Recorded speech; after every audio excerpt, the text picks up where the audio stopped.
Hey everybody, welcome back to Barefoot Botany here at Dad Hobbies. We have this American elm today that was growing out of a plant stand that my neighbor had, and he knew that I'm trying to regrow the elm population around here, so he gave that to me. So we're going to return his pot by transplanting it to a new garden center kind of pot here. But we don't want to disturb a lot of the roots. So I'm going to show you what it takes to get this project underway. Now we have here, I wanted to show before we started, there's a little bit of this white here. That typically is from over moisture or non-ideal living conditions. So we know, you can tell this thing is cone shaped. It's definitely not the best thing for a plant or for a tree especially, and especially an elm tree that really likes to stretch out its roots. Elms have a huge root base and they grow kind of crazy out to the sides like that, so they need a lot of support underneath, and this pot is definitely not ideal growing conditions. It's also really solid, so I don't even know if I'm gonna be able to, I don't think I'm gonna be able to bend it at all. So what we're gonna try to do here is get down along these edges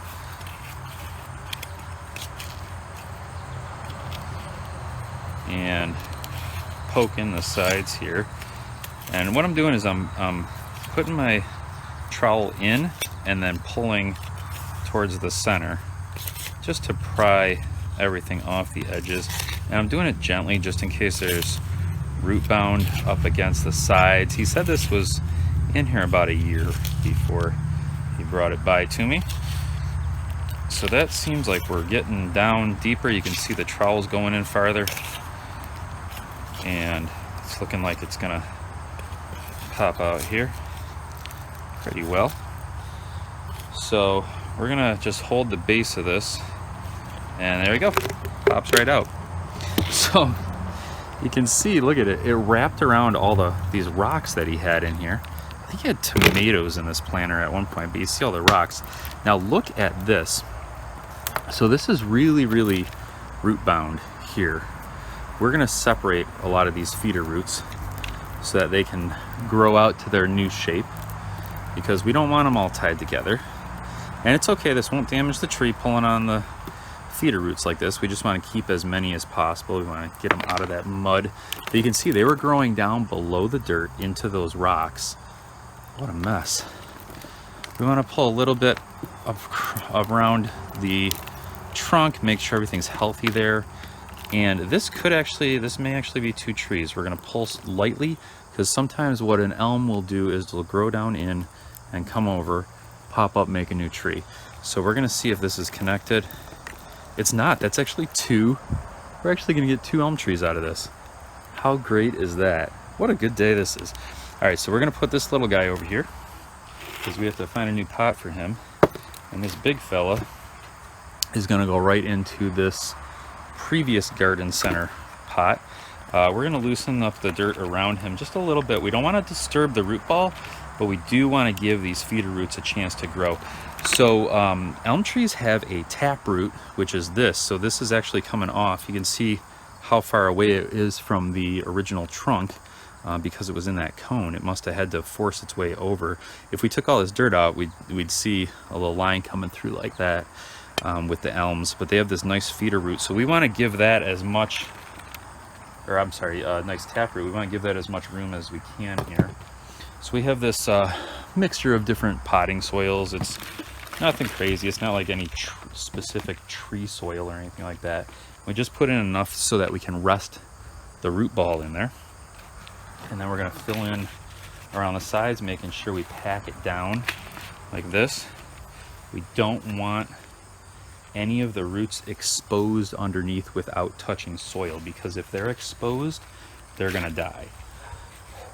That's where you get a lot of tree death, is when there becomes a hole underneath, like a critter crawls underneath and exposes some of the roots to the open air without dirt, is you're going to get that. So we want to make sure we push it all the way down on the sides. We're not packing it because we still want it to have enough loose dirt where it feels like it has some room to grow. And get some more potting soil here. Open the pot. This is that nice peat stuff that I was telling you about. I talk about it in almost every video. I love this stuff for trees. So now that it's all pushed down around the edges real nice, we have a nice base around the feeder root that I showed you, that nice thick feeder root. We're gonna get this all filled in. And that right there, my friends, is gonna be a very nice, healthy elm. I'm gonna hit it with water as always. You can see how that peat really soaks up the water, like it really drains through.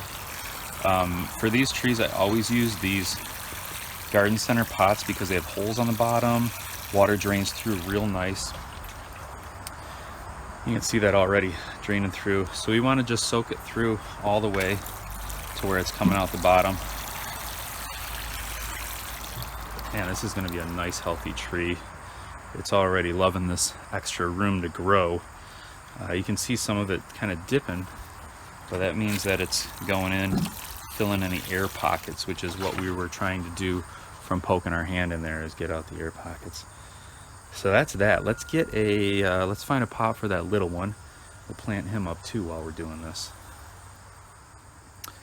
just to show you that you can use anything to plant a tree. I have this pot here that probably from the 70s or something. I don't know. It was probably a house plant pot, so it has the drainage on the sides and on the bottom that drains out into here.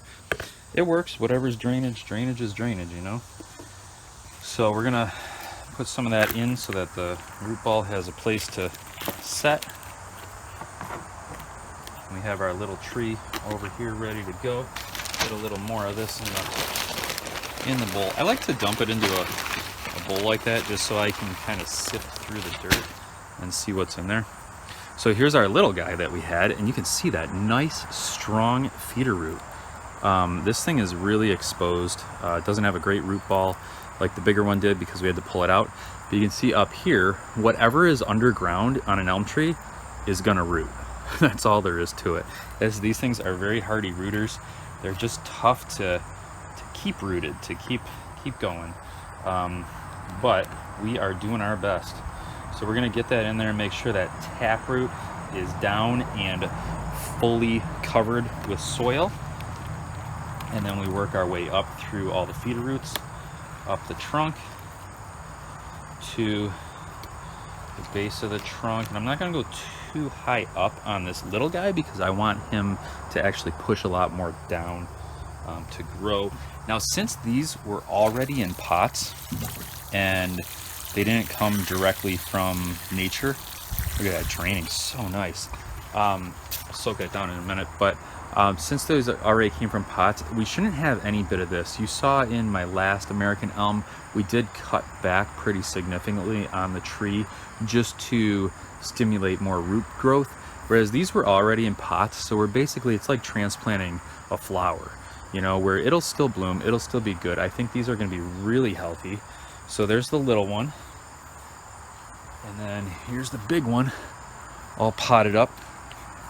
These things are gonna be great. So we're adding 2 more American elms to the collection now, and once they get a little bit bigger and root better and start growing through the bottom of the pot, that's when we know that they're ready to get back out into the wild after they've been rejuvenated and grown here.